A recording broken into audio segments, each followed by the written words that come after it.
Okay, so this is the back pattern that we cut for the female shirt. Now this is the front pattern. Now the first thing you will do is to measure 1.5 inch. Then that is going to be for the button stand. So that is what I folded. You can see I folded it down.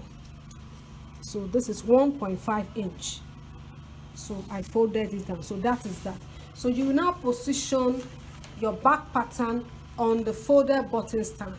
Now, how do you know where to position it?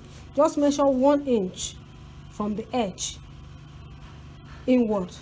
Then you position the back pattern on that 1 inch. Make sure the edge up is straight. Then so you position your back pattern. If you need to pin your pattern, you can do that. So the front part, the back part will not be shifting when you are cutting. You know we are using paper pattern. So if you need to position it, to pin it, go ahead and do the pinning. Alright, so I've pinned the back pattern on the front pattern. Remember, I folded the button stand with 1.5 inch. I folded it inward and I positioned the back pattern on the front pattern on the 1 inch. So I still have 0.5 inch left. Please note that. Okay, now to the neck. You remember that my front depth is 3 inches. Depth is down, width is like this. This is horizontal. Depth is vertical, width is horizontal. So for my front width is the same thing as my back width. My back width is 2.25. So it's the same thing as my front width as well. So from the same, so it's going to be the same thing. 2.25 is the same thing. Can you see that it's the same thing? It's actually, the width is actually the same thing, 2.25. But the depth, my front depth is 3 inches, so it's going to be different. So this is 3 inches down. From here to here is 2.25, the width. So I'm going to measure 3 inches downward again. Here to here is 3 inches. Then I'll connect with a ruler.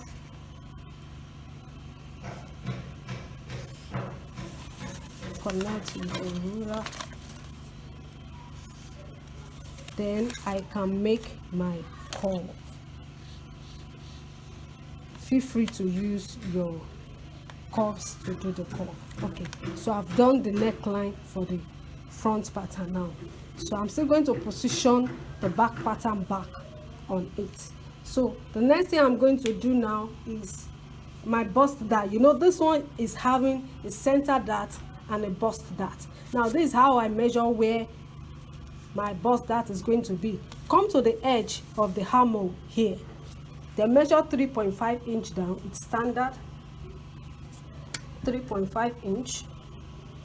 It's standard. So this is 3.5 inch. Yes.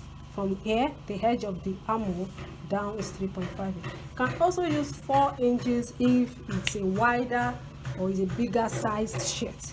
I'm going to remove this pin because I'm opening it. Cancel. This is my 3.5 inches from here. Measure downward. Now what I'm going to do, I'm going to fold the bust dart. You can see it. I folded it.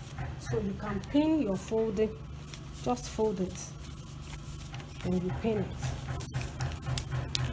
When you want to cut your fabric with this pattern, you will open the folding. But for now, when it is on the pattern, that's how you do it. So you can give you like a good feel on your bust. That's the reason why you would put this bust dart. You can see my bust dart. Where the 3.5 ends is, I folded it upward. So that is that. Then the only thing I have to do now is just to cut it.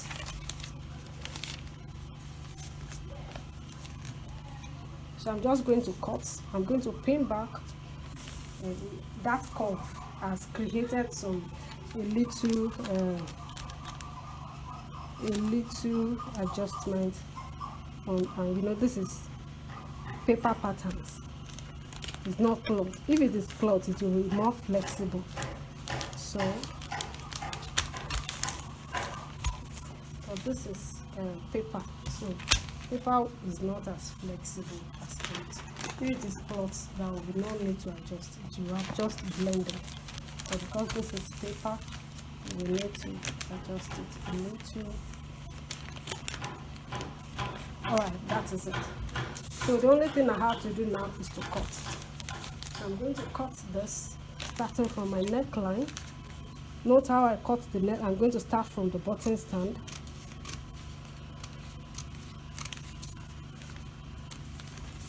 Then cut the shoulder.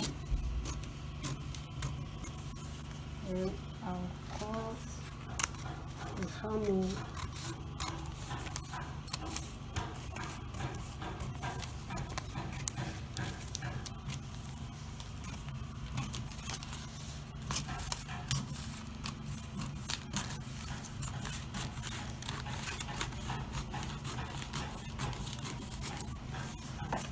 And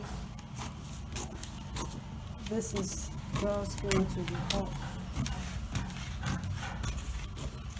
Very good. So we have both the front.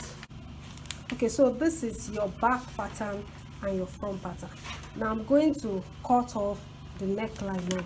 Remember, we have marked the neckline, so just cut off.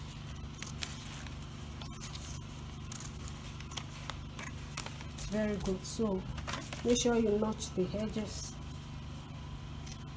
Okay, so we have both the necklines cut, and now we can go and cut our fabric, then we will sew.